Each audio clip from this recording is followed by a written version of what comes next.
una fase que tiene un núcleo y citoplasma rodeándolo. Ese es un trofozoito. Puede seguir creciendo el citoplasma, pero mientras tenga un solo núcleo sigue siendo trofozoito. Cuando ya ese núcleo se divide, pasa a ser un esquizonte. Ese esquizonte va a evolucionar, pero sigue siendo esquizonte. Mientras haya varios núcleos, así el citoplasma esté desorganizado o el citoplasma esté rodeando a cada uno de esos núcleos, sigue siendo esquizonte. Esto se rompe y estos merozoitos, que es como se le llama, van a salir a infectar a otros glóbulos rojos. Ese es el ciclo evolutivo del Plasmodium.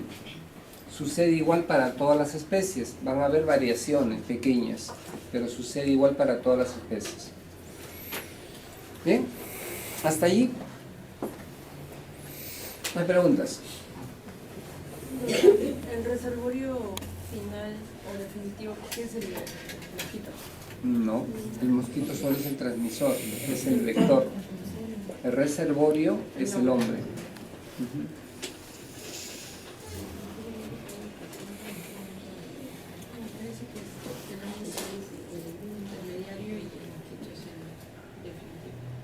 Así es. ¿Y por qué? Su compañera dice, pero aquí dice que el hombre es intermediario y el mosquito es el definitivo. ¿Qué dicen? Ustedes son grandes parasitólogos hasta el momento. Ya llevaron su curso de parasitología 1, 2 y 3, creo. Recuerden que en los parásitos tienen fases, ¿cierto? Y dentro de esas fases, en alguno de los hospederos se hace la reproducción sexual del parásito y en otros no. Donde se hace la reproducción sexual se le llama definitivo. Ese es el hospedero definitivo. No significa que ahí cause la enfermedad, por si acaso. Significa que donde hace la reproducción sexual es allí donde se le llama hospedero definitivo. Y en el hospedero donde no hay ese cambio sexual es el intermediario. En este caso, la reproducción sexual, si se dieron cuenta, se daba en el mosquito. Macrogametocito, microgametocito y es fecundado, ¿sí? Por eso que es el intermediario. Perdón, el definitivo. Bueno, ¿claro? ¿Seguro? Bien, seguro. Se olvidaron de los que se quedaron dormidos. Los sinusoides. ¿Sí? Esos sinusoides se quedaron dormidos y allí quedaron dormidos. Nadie les pasó la voz. Esto continuó. Va a ser la enfermedad y ellos siguen dormidos. Pero en un momento se activaron. Así es. Y ese es el gran problema. ¿Por qué? Porque si damos tratamiento, vamos a eliminar a todos los que están circulando. Los matamos. Sí, pero el medicamento no llega al hígado. Y entonces esos que se quedaron dormidos se salvaron. Pasa el tiempo y por algún motivo se despiertan. Y al despertarse salen a la circulación y vuelven a causar la enfermedad. ¿Ven? ¿Cuál es el problema de los sinusoides?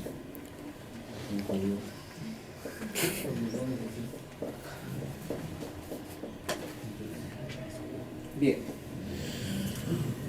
¿Qué causa? Ojo, ¿entendieron esto? Bien. Entonces se dan cuenta qué causa. Ruptura de glóbulos rojos. Eso lleva a anemia. ¿Cierto? Disminución. Ahora, esa ruptura de glóbulos rojos significa que el contenido de glóbulos rojos es liberado a la sangre. Lo cual no debería suceder. Por algún motivo los glóbulos rojos tienen dentro ese contenido, ¿cierto? No sale. Hemoglobina, por ejemplo. Hemoglobina está contenida en el glóbulo rojo por una razón, no está circulando. Pero en este caso es liberada, producto de la destrucción. Se liberan sustancias que producen citoquinas inflamatorias. Y ustedes recuerdan, una de estas actúa sobre el cerebro, provocando la liberación de prostaglandinas, lo que hace que se aumente la temperatura, fiebre, malestar general, dolores de cabeza, algunas veces náuseas, vómitos. Cada que se rompen los glóbulos rojos, ocurren lo que se conocen como accesos febriles, y eso está acompañado de escalofríos, fiebre y sudoración. Cada que se rompen los glóbulos rojos. Eso no es continuo. Miren todo lo que sucede, un ciclo. ¿Sí? Y ese ciclo puede ser de 48 horas o puede ser de 72 horas, dependiendo de la especie del parásito. Algunos cada 3 días, otros cada 4 días. ¿Sí? A esos escalofríos, fiebre, sudoración, se les conoce como terciana o cuartana, dependiendo del espacio de tiempo. Si es cada 3 días, terciana. Si es cada 4 días, cuartanas.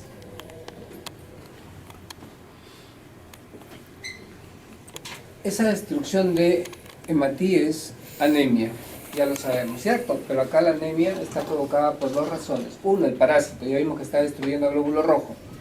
Pero por otro lado, el sistema inmunológico también reacciona y va a buscar a los glóbulos rojos para destruirlos, porque sabe que están infectados. Esa doble acción lleva a una anemia intensa. Muerte de hematíes, tienen que ir a ser eliminados a un sitio, ¿cierto? Vaso, hígado, empiezan a crecer, tienen mayor trabajo, hiperplasia. La médula ósea tiene que mandar más hematíes, necesita más tejido, también hay una hiperplasia medular. Y la cosa se va complicando.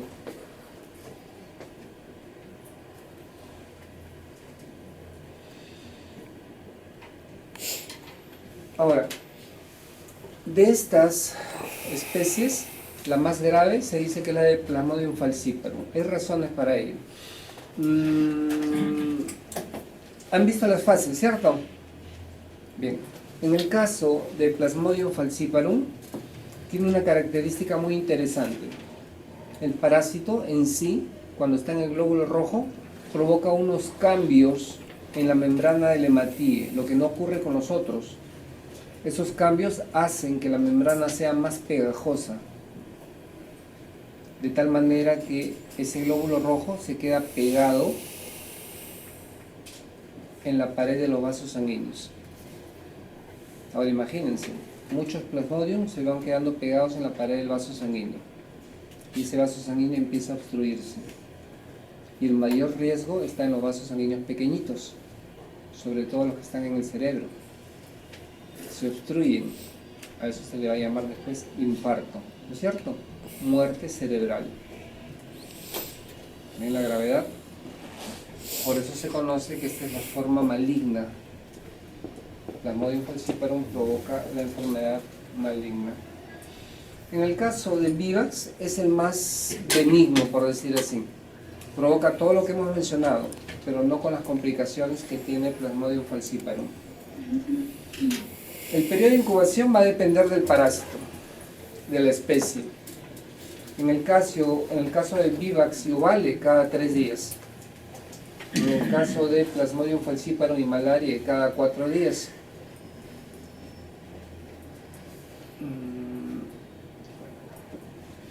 ¿Cómo se transmite? ¿De persona a persona? No, tiene que haber un vector, ¿no es cierto? En este caso es zancudo, pero se han visto casos en los cuales transfusión sanguínea. Y es lógico, porque al momento de transfundirse ya están ahí los merozoitos, y son los merozoitos los que infectan, ¿no es cierto? Ahora, se ha visto también caso de transfusión congénita, madre-niño.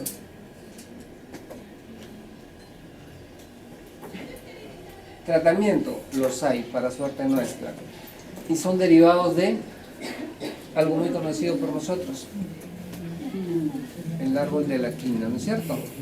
¿Y dónde está el árbol de la quina? El escudo. El escudo no se ve. Escudo no sé. En el escudo. Sí, pues el único sitio.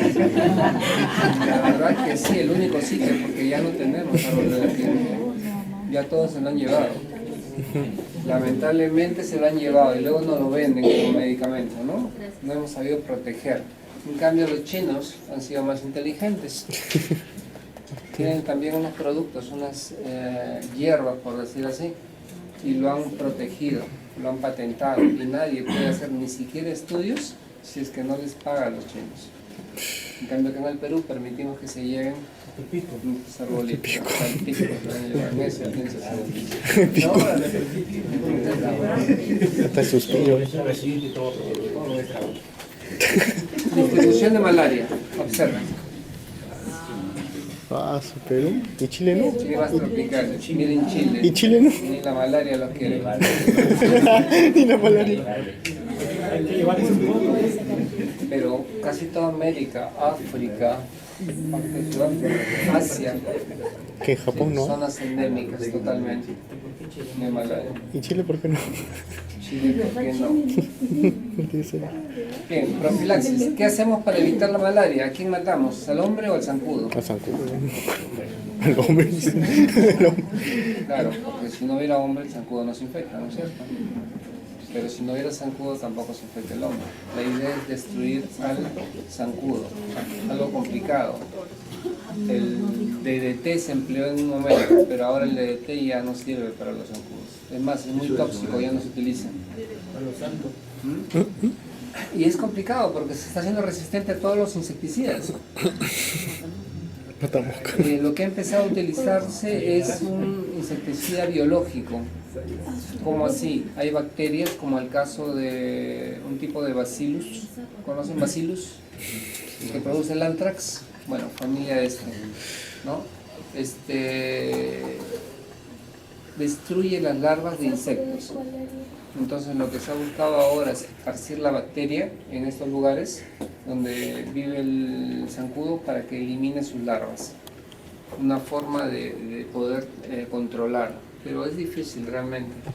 Más aún porque tenemos lugares acá en el Perú donde se almacena el agua. Y no todos tienen agua potable, tienen que juntar agua. Y allí viven los zancudos, ¿no es cierto? En Lima tenemos malaria ya, autóctona en Lima. Llegó primero el zancudo, pero ahora ya tenemos zancudo y tenemos también la enfermedad propia de Lima. Hay zonas, San Juan del Lurigancho, la zona de Chosica, Santa Eulalia, son zonas donde tenemos ya malaria. Se ha encontrado el zancudo en el Parque de las Leyendas inclusive. Bueno, aquí hablamos de malaria, pero ya hemos visto que también el zancudo del dengue está en Lima, en la Edes. Así que, bueno, ¿cómo hacemos el diagnóstico? Es la parte que nos interesa. ¿Bien? Tradicionalmente, el diagnóstico se hace observando al parásito. Y eso es factible. Recuerden ustedes que infecta los glóbulos rojos. Y ustedes saben cómo hacer un extendido de sangre. Y saben observar estos extendidos. Y se ven los glóbulos rojos infectados con el parásito adentro. Las fases que hemos visto hace un momento, esas son las que nos van a servir para hacer el diagnóstico. ¿Sí? En lo que se conoce, bueno, el frotis lo conocen ustedes. A veces en el frotis no se ven, hay que concentrarlo. La mejor manera de concentrarlo es con una gota. ¿Recuerdan ustedes que cuando hacíamos el frotis, colocábamos una gota pequeñita y la extendíamos? ¿Sí? Pero si queremos concentrar, dejemos la gota que se seque. Pero ustedes dirán, sí, pero si dejo la gota no se va a ver. Hay un procedimiento para eliminar los hematíes, destruirlos, rizarlos y que se pueda ver el parásito. A eso se llama gota gruesa. ¿Bien? A eso se llama gota gruesa. Bueno, pero además hay pruebas serológicas, hay pruebas de anticuerpos fluorescentes, ELISA, pruebas de sondas de ADN, ARN, sí los hay, pero para nuestro medio no son muy útiles y además que son caras. El método tradicional se sigue empleando, la gota gruesa y el extendido. Bien. extendido, conocido por todos, dejamos llegar la gota gruesa. ¿Sí? En ambos casos, la coloración se hace con Yemsa. Y dentro del procedimiento de coloración con Yemsa se produce la lisis de los glóbulos rojos, se destruyen. De tal manera que solo quedan coloreados los parásitos si es que hay. ¿Sí? Esto hicimos. La idea es esta. Tomamos la muestra de sangre, que puede ser del dedo, colocamos la gota en la lámina y con otra lámina portaobjetos, con el borde, empezamos a hacerlo rotar para que no coagule. Se rompa, no, frotis es este. Colocamos la gota y empezamos a hacer rotar esa gota. ¿Para qué? Evitar que se coagule. ¿Bien? Luego tenemos que fijarla con metanol y procedemos a la coloración. En este proceso de coloración, los hematíes, estos son millones de hematíes, esos se rompen, se lisan. ¿Qué nos queda? Únicamente el parásito, si es que está, o los leucocitos. Quedaría así, miren, un fondo algo sucio por los estromas de los hematíes, los leucocitos si es que están presentes. Así quedaría.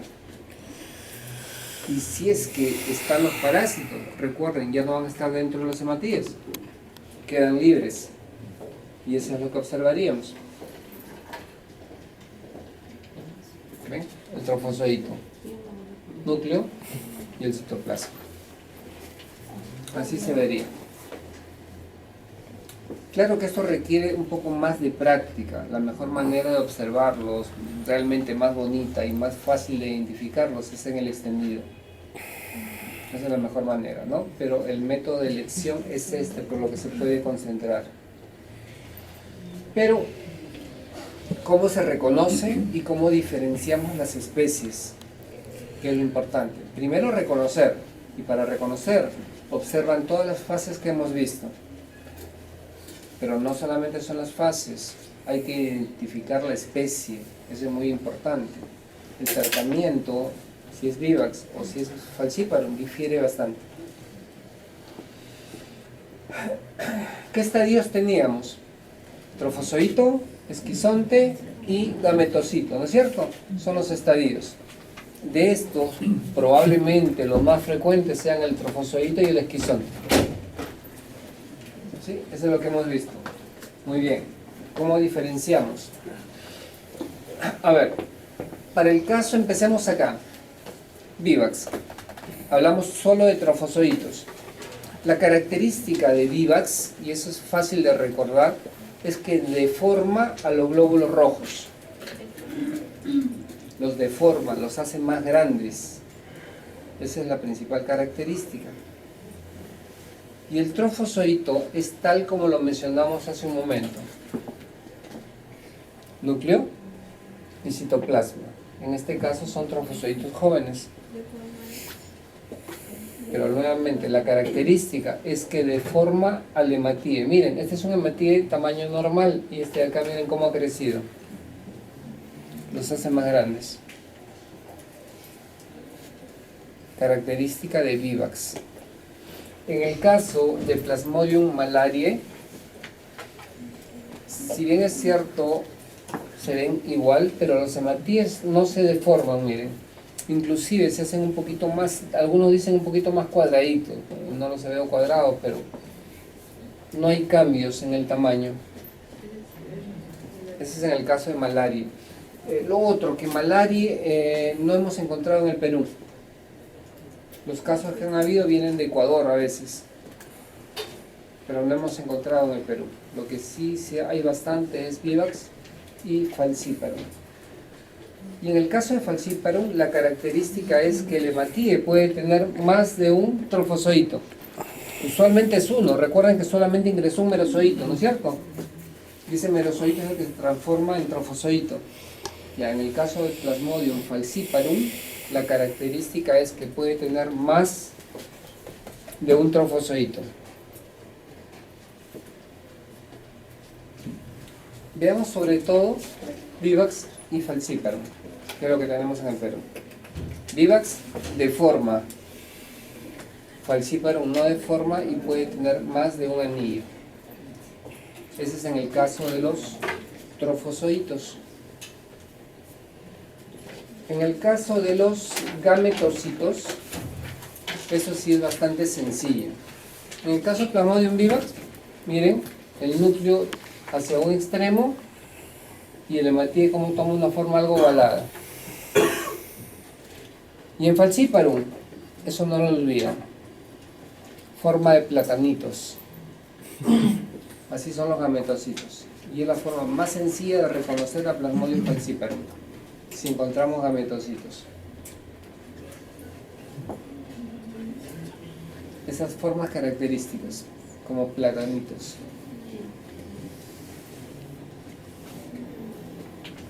Gametocitos. ¿Cómo era, doctor? Disculpe, el cito del Vivax. Vivax. El hematíe, ya sabemos que está deforme, más grande, pero algo ovalado. Y observen la característica del gametocito. El núcleo retraído hacia un extremo y el citoplasma granular.